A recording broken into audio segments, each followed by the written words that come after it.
En vitamines, en minéraux, en glucides complexes, le pain est accusé parfois de multiples maux. Il ferait grossir, il favoriserait la rétention d'eau, il provoquerait des ballonnements, sans parler des allergies. Alors le pain est-il, oui ou non, bon pour notre santé? Il faut espérer, parce que vu le pain que je viens de goûter qui est tellement bon, il faut que ça soit bon pour la santé.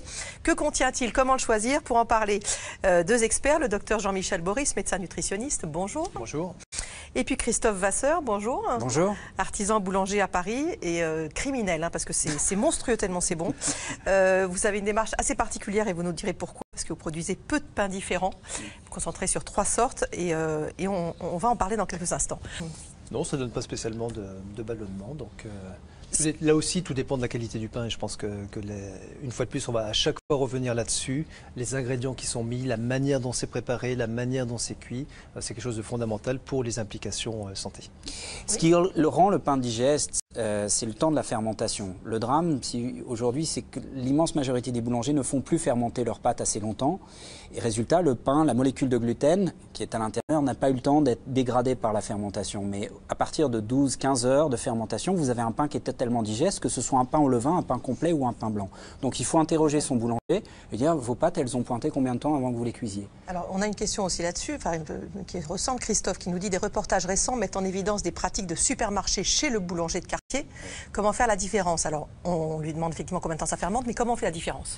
Alors, première chose, l'œil. Justement, c'est très bien. Vous voyez là, j'ai une baguette d'artisan et une baguette de supermarché. Oui, mais rien qu'à voir comme ça, on le sait, ça, honnêtement. Oui, mais le niveau de cuisson, déjà, vous renseigne. Une farine noble qui a lentement fermenté, elle colore beaucoup plus qu'une farine qui est dopée avec plein de béquilles chimiques et qui, vous voyez, est cuite en plus sur un four. Je ne sais pas si on voit bien là. C'est un peu arrondi dessous. Voilà, c'est cuit sur un four rotatif. Là, c'est cuit sur de la pierre naturelle. Mais vraiment, l'œil, le niveau de cuisson, vous voyez, regardez là, vous renseigne sur la qualité des ingrédients et le point essentiel, c'est vraiment, et là, le boulanger doit être honnête, dire, bah oui, bah, j'ai laissé pointer mes pâtes 12, 24 heures ou 2 heures. 2 heures, c'est pas l'idéal. Vous aurez un sucre rapide et vous aurez un pain indigeste. Y a-t-il trop de gluten dans la farine moderne? Aujourd'hui, oui. C'est-à-dire qu'à force de vouloir produire plus, on a fait exploser les rendements. En Beauce, aujourd'hui, on arrive à 170 quintaux l'hectare. Il faut savoir qu'on était encore au début du XXe siècle à peine 20 quintaux. Donc vous voyez, on produit beaucoup plus, par contre au détriment du goût et de la santé, parce que derrière ça, il y a énormément de pesticides, de fongicides sur les blés, plus ce que j'expliquais tout à l'heure, des béquilles chimiques qui permettent au pain d'être fabriqué en 2-3 heures au lieu de 24 heures. Et tout ça, vous le retrouvez dans votre assiette. Je le disais, vous avez une démarche qui est particulière, de produire peu de pains différents et de vous concentrer sur 3 sortes de pains. Vous allez nous dire lesquels et pourquoi? Mais c'est même pas 3, c'est 1. C'est-à-dire que 95% de ce que je fais, c'est ce pain-là. Pourquoi? Parce que c'est très long. La mise en œuvre, c'est 2 jours. C'est le pain des amis, celui-là, c'est ça? C'est le pain des amis. Oui. Et en tant que transformateur, si vous voulez, on est obligé d'avoir une gamme courte si on prétend tout transformer sur place. Le piège, quand vous voulez justement agrandir la gamme, c'est que vous mettez à utiliser des procédés ou alors des farines toutes prêtes, des mélanges qui vous permettent de faire du pain en 2 heures. Mais pour moi, ça, c'est pas du pain. C'est un espèce de cake sur lequel vous mettez un beau marketing et on appelle ça pain machin. Mais nutritionnellement, ça vaut pas tripette.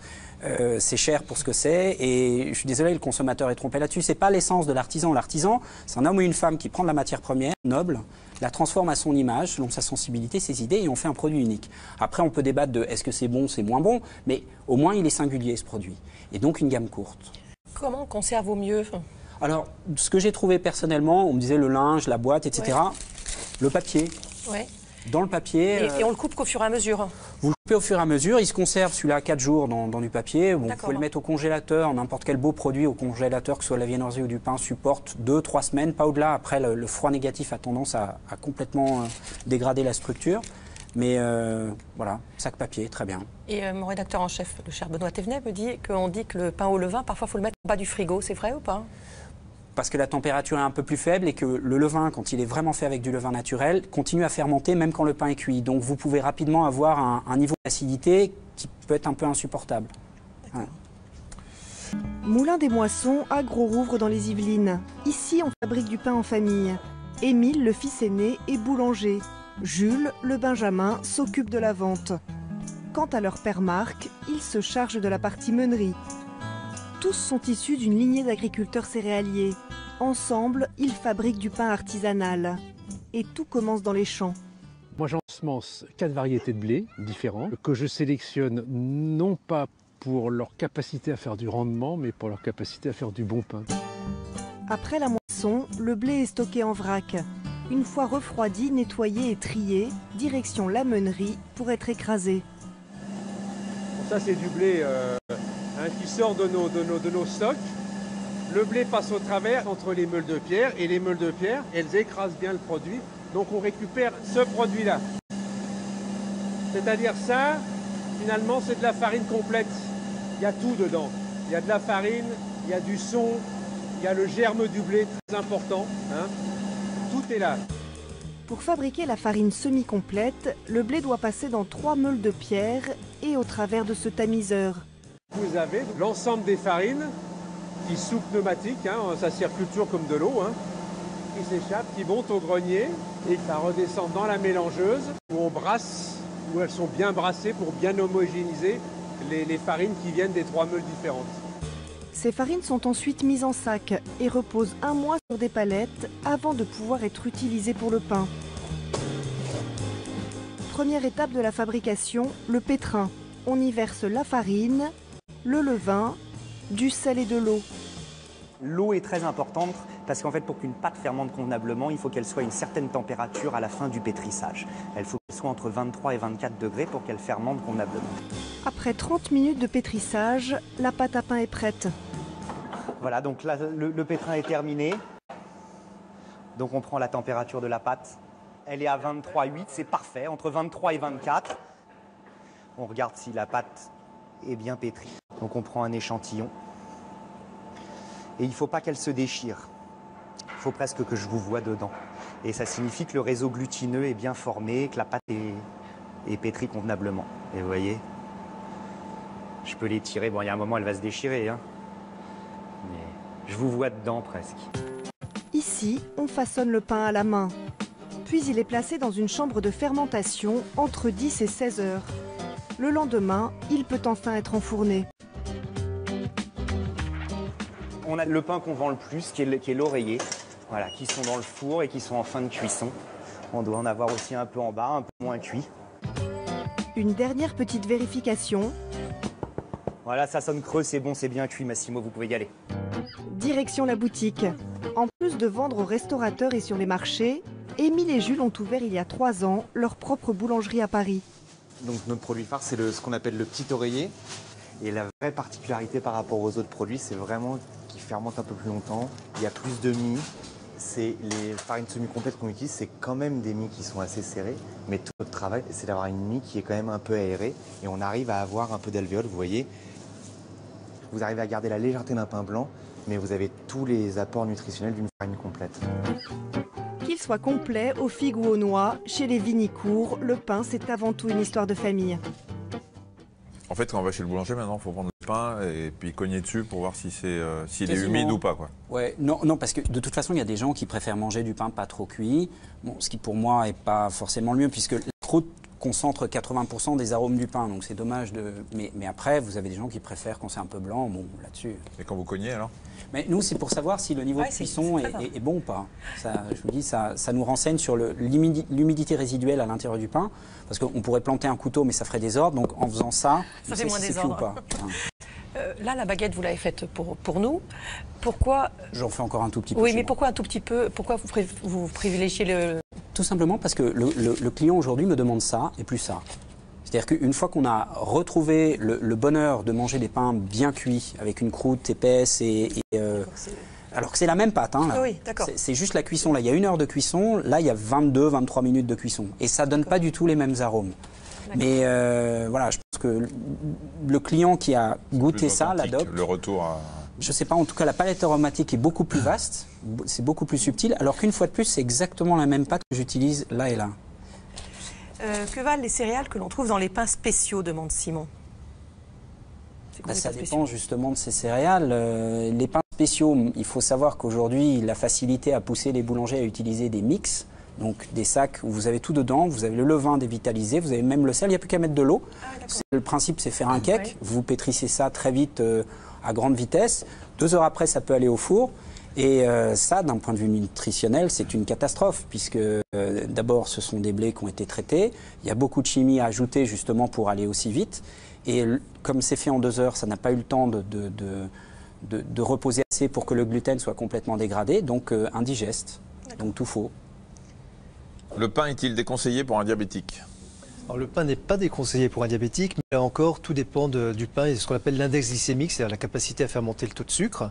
Et plus le pain sera blanc, plus il aura été cuit, plus il aura été non pétri de manière lente, plus le taux de sucre va monter, donc plus c'est déconseillé. Donc le pain blanc, tel qu'on peut l'acheter de manière industrielle, c'est quasi comme si vous buviez du sucre liquide pratiquement, tellement ça fait monter rapidement le taux de sucre dans le sang. Donc ceux-là, ils sont vraiment déconseillés, notamment à jeun.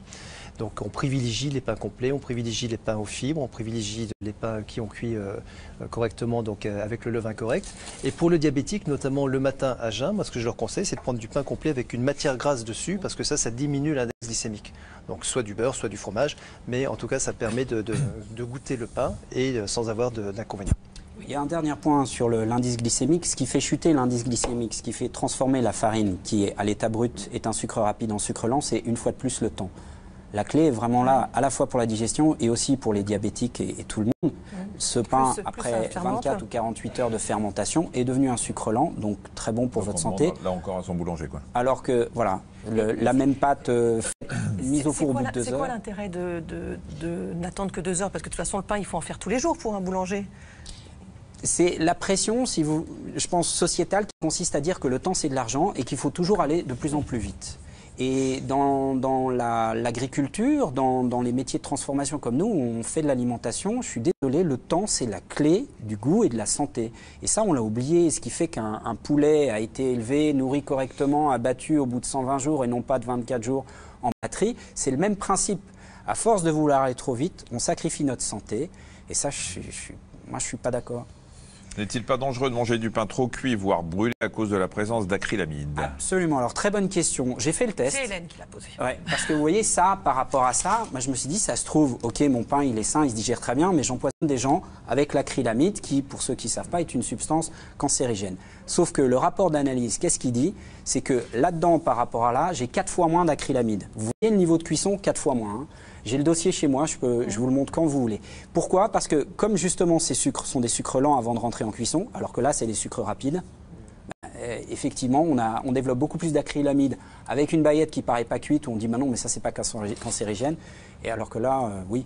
Mais l'acrylamide aussi, pour rassurer tout le monde, il y en a dans le caramel, il y en a dans les tartes tatin, il y en a, il ne faut pas diaboliser non plus. Oui. Hein. D'accord. Produire peu de pains différents et de vous concentrer sur 3 sortes de pains, vous allez nous dire lesquels et pourquoi? Mais c'est même pas 3, c'est 1, c'est-à-dire que 95% de ce que je fais, c'est ce pain-là. Pourquoi? Parce que c'est très long, la mise en œuvre c'est 2 jours. C'est le pain des amis, celui-là, c'est ça? C'est le pain des amis. Oui. Et en tant que transformateur, si vous voulez, on est obligé d'avoir une gamme courte si on prétend tout transformer sur place. Le piège, quand vous voulez justement agrandir la gamme, c'est que vous mettez à utiliser des procédés ou alors des farines toutes prêtes, des mélanges qui vous permettent de faire du pain en 2 heures. Mais pour moi, ça, c'est pas du pain. C'est un espèce de cake sur lequel vous mettez un beau marketing et on appelle ça pain machin. Mais nutritionnellement, ça vaut pas tripette. C'est cher pour ce que c'est et je suis désolé, le consommateur est trompé là-dessus. C'est pas l'essence de l'artisan. L'artisan, c'est un homme ou une femme qui prend de la matière première noble, la transforme à son image, selon sa sensibilité, ses idées, et on fait un produit unique. Après, on peut débattre de est-ce que c'est bon, c'est moins bon, mais au moins il est singulier ce produit. Et donc une gamme courte. Comment on conserve au mieux?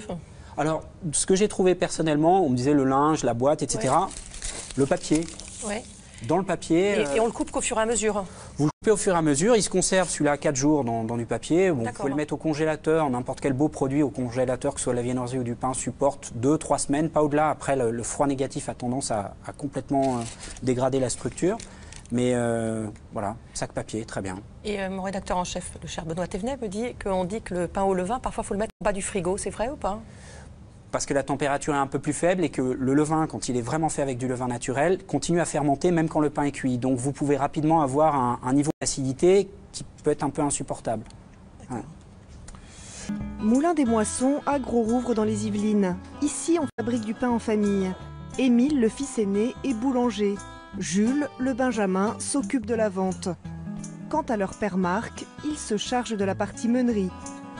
Tous sont issus d'une lignée d'agriculteurs céréaliers. Ensemble, ils fabriquent du pain artisanal. Et tout commence dans les champs.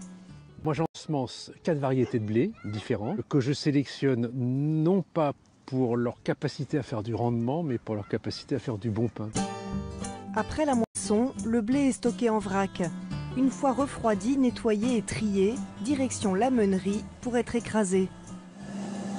Ça, c'est du blé qui sort de nos stocks.